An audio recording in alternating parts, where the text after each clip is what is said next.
I was originally gonna make this video tomorrow and drop it tomorrow, but since the first wave of free agency is pretty much done with, most of the big name players are off the board, I think it's an appropriate time to make and drop this video. And trust me, I've already seen on Twitter all over the place, people are upset at what the Texans have done or haven't done. But I'm just saying, if you watched my Monday video that I dropped earlier this week, then you pretty much knew this was coming. Like, I pretty much said it. The Texans aren't going to bring in any Trent Browns, Le'Veon Bells, Landon Collins. They just weren't going to do that, and that's what happened. And now a lot of Texans fans are unpleased. Something else I've been saying since January is that the Texans were only going to bring in one new offensive lineman this offseason, and that it was going to be a right tackle with the first round pick. Now, that's yet to be determined if it's actually going to happen, but the way things are going right now, that's probably going to happen. I've been saying it for a while now, and if you've been following me and you're still disappointed on what the Texans have done so far, then I don't know what to tell you. I mean, I tried to warn you guys and tell you guys how it was actually going to go down, yet some people are still upset or shocked. But I don't know what to tell you. Anyways, let's start off with the first little moves we made, and that was keeping Fairbairn, Blackson, Dunn, Heath, DeAndre Carter, and Brendan Scarlett. I thought all those moves were really good moves. I mean, those are depth players, role players, solid depth, and that's something that the Texans really need. They can't afford to let players like that walk, because you saw the 2017 season, injuries do happen sometimes. So it's good to be prepared when those injuries do happen, because believe me, every team has injuries every season, whether it's season-ending injuries or a player missing a few games. Injuries are going to happen, and it's good to be prepared for it. And I saw a lot of Texans fans on Twitter especially being pissed about those re-signings, and if you're pissed about those re-signings, don't be pissed, because those re-signings needed to happen, and I pretty much said that in my video on Monday as well. I wanted these guys back. I'm actually surprised that they brought back 3 of our defensive linemen instead of 2. I was expecting 2. Well, I was expecting probably 1, hoping for 2, but they actually brought 3 back, so that's really good. But enough about the players we resigned. Let's talk about some bigger things. The players we didn't resign. And that's Kareem Jackson and Tyrann Mathieu. Now, Kareem, I'm pretty sure everyone knew he was gone. I mean, the writing was kind of on the wall. He said it on Instagram, like, probably about a few weeks ago. Someone asked him, stay with the Texans, and he pretty much said there's a 99% chance he'll be in different colors the next season, and he's going to the Broncos. I think it was a 3-year deal worth a total of $33 million, so an average of $11 million a year, which is, it's good for Kareem. Kareem deserves to get paid, just not with the Texans. I think it was time for the Texans to move on from Kareem Jackson, and the reason being is because, in my opinion, as long as Kareem Jackson was here, the Texans, if an injury happened to a corner, the Texans were going to keep on throwing him out there at corner, even though he's clearly not a good corner. Kareem Jackson is a safety, not a corner, and if Kareem Jackson would have stayed here, I'm pretty sure the Texans would have kept throwing him out there at corner as soon as someone struggled or got hurt, and that's not good at all, because Kareem sucked that corner. We saw it last year. We saw it the year before that, the year before that, the year before that. Kareem would have been a good safety, but again, 11 mil for what is he, 30-year-old, 31-year-old DB? Yeah, I ain't gonna do that. Now, Kareem did say he felt disrespected that the Texans didn't offer him a contract because, you know, he's been there 9 years and all that stuff. But I mean, in my opinion, I really don't care. It was just time to move on. Like, he had been there for 9 years. It's time to bring in some new players that can cover. Now, as far as Tyrann Mathieu goes, again, if you watched my video on Monday, I said I was over Tyrann Mathieu. Like, I was pretty much done with him, ready for him to go. Now, I did say that Tyrann Mathieu was worth about $9 million a year. But then the Redskins went out there and did something real dumb. They paid Landon Collins $14 million a year. Landon Collins is not worth that money. Landon Collins should have got like $8 million a year. Landon Collins is pretty much a glorified linebacker. That's all he is. He can't cover it all, but he's a good run defender. And he got paid $14 million a year. So obviously, that pretty much upped the safety market, and it brought Tyrann Mathieu's value up as well. And even though that happened, I don't think Tyrann Mathieu is worth $14 million a year either. Tyrann Mathieu, you know, leadership. That's something you can say about him. He has great leadership, and I appreciate that, and I appreciate the things he did do for Houston, which really wasn't much. And if we're being honest, 100% real here, Tyrann Mathieu is just a glorified hype man. That's all he is. Go back to last year.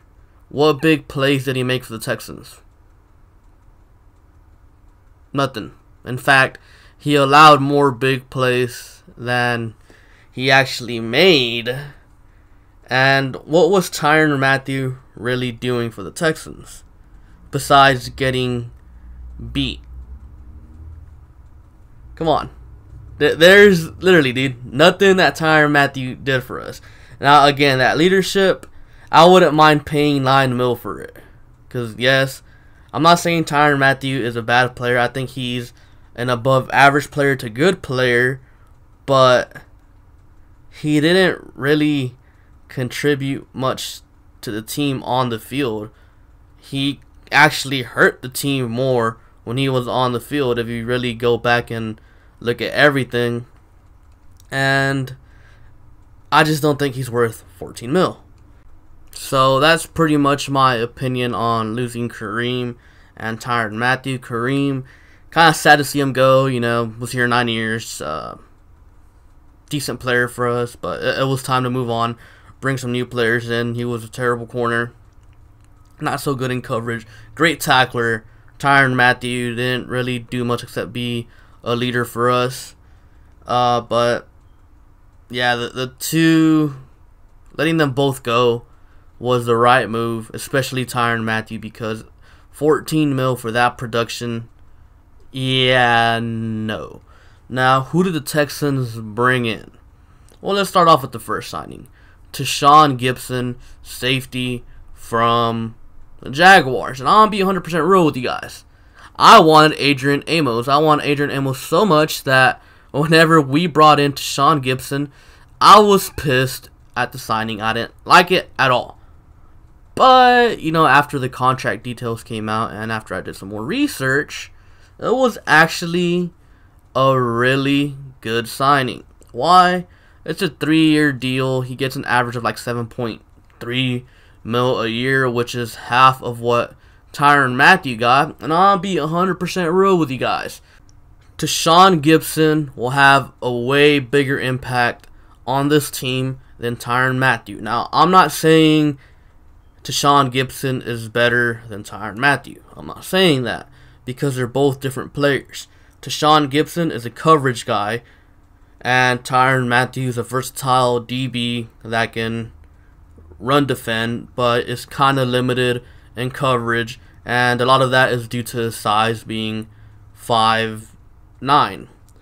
Now, the reason why I say Tashaun Gipson will contribute more to the team is because he is a straight-up cover safety.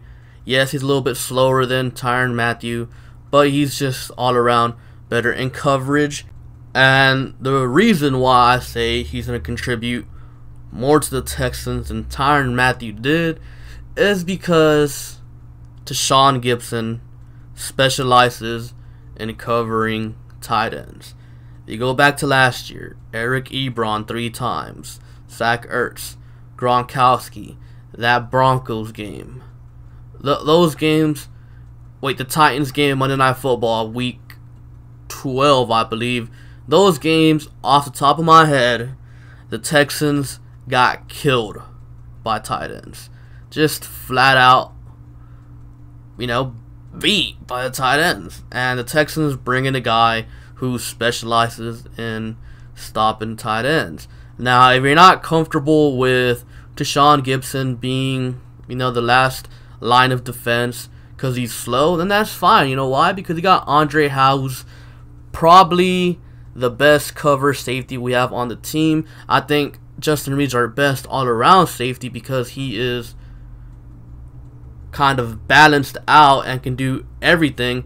But I do think Andre Howe is a guy who can pretty much play as a sole deep safety because I think he has the speed and the agility to do all that cool stuff for us. And that's just if you're not comfortable with Gipson being back there. Gipson could just, be a role player and be that guy that covers tight ends, similar to how Glover Quinn did back in, I believe it was 11 or 12. He used to do that for us, and he did a really good job of doing that.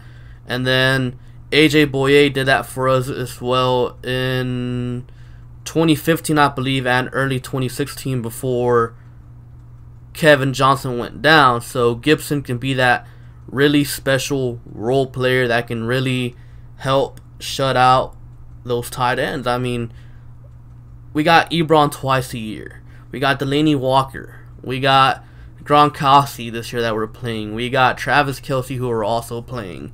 We got Hunter Henry, who had to go up against this year because we play the Chargers. So it's really important to have a player like Gipson, and I think he'll contribute to the team more than Tyrann Mathieu did on the field, at least, especially on the field, at least, And I just think it's a good signing. $7 million a year for a guy like that. I'll take it. Again, I'm not saying he's better than Tyrann Mathieu.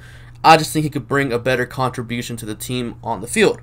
Now, the second signing, which is the last signing, they'll probably make some more signings, but it's Bradley Roby, and yikes.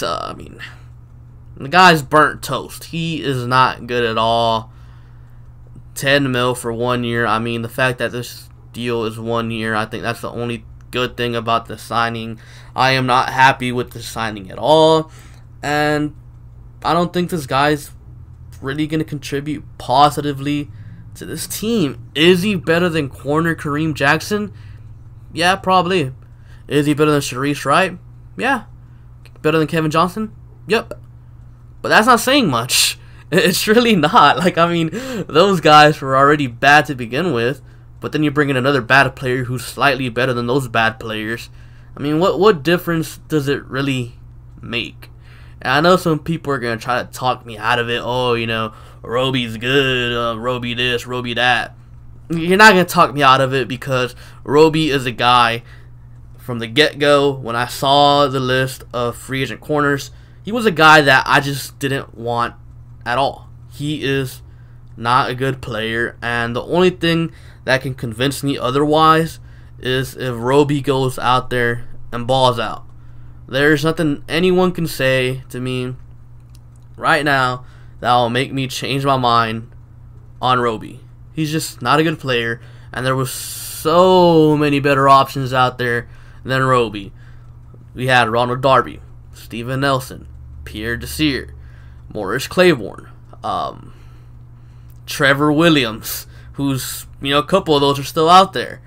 You know what I'm saying? There was better options out there than Roby, but we gave him a 1-year, $10 million offer in. Yikes. I mean, the one good thing I can say about Roby's game is he ran, I believe it was like a 4.39, so he is fast, but he'll probably still end up getting beat by T.Y. Hilton, so don't really care about that. I mean, that's pretty much it when it comes to Roby. So far with free agency, though, I am a little bit on the more of the disappointed side of things. Not because of the players they let go and the players that they didn't sign and the players they did sign. I'm disappointed because they haven't made more moves. I don't care if they're small moves. I just want to bring in some new players to this team. I don't want to stay with the same players. Yeah, we still have the draft, but I think it's also important to bring in some other players, some other free agents. And again, they don't got to be big-name players. You don't got to go bring in Trent Brown, Le'Veon Bell. You can bring in some smaller-name players that can contribute as depth or as a role player. That's all I'm asking for. Again, a little bit disappointed, but, I mean, what can you do, I guess. Anyways, those are my thoughts on the Texans free agent signing so far. Be sure to comment down below your own thoughts, and be sure to like and subscribe. Thank you for watching, and I'll catch you guys later. Peace.